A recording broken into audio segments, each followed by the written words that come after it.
I hope you'll tune in next week for an interview with me.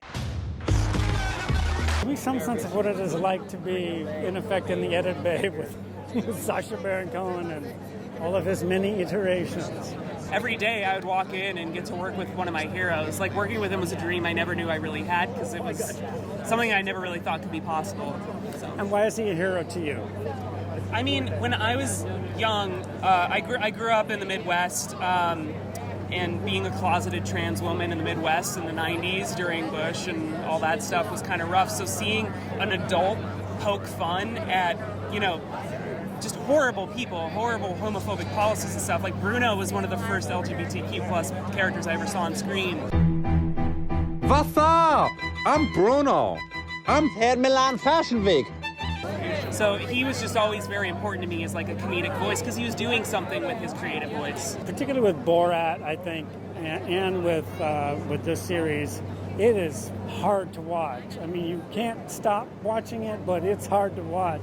As an editor, what is it like for you? I guess you just kind of get in there and do your thing, and you sort of get over any of that squeamishness about, I cannot believe what these people are doing and what terrible fools they're making of themselves. Alabama has always been a place for equality. It has, and we've celebrated throughout our history things like this. In Alabama, people have always been free, whatever the religion or race or sexuality. Well, it's part of our heritage. And honestly, it was super cathartic for me, because, this is a very scary time to be in this country. So being able to go to work every day and work on something that I felt like was really saying something, because Who is America is the most political show I've ever worked on. I have over 43 guns. You have 43 guns? Oh, yes. I've been collecting them for the upcoming race war. It made me feel constructive with my art in a way that I think I needed back when we were working on it, because I was definitely scared once we elected Trump. So. Right, and it obviously hasn't gotten any better. They're just seeing increasing attacks and undermining of the trans community, the LGBT community in general. So yeah, it ain't good. It ain't good, and it's pretty amazing to have somebody like Sacha Baron Cohen expose that in the way that he does. Yeah, I'm just grateful that he's back doing that kind of comedy.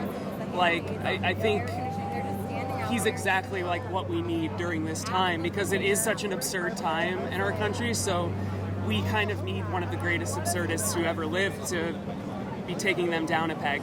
Is there a particular segment that was your favorite that you just, yes, I'm so glad you did this?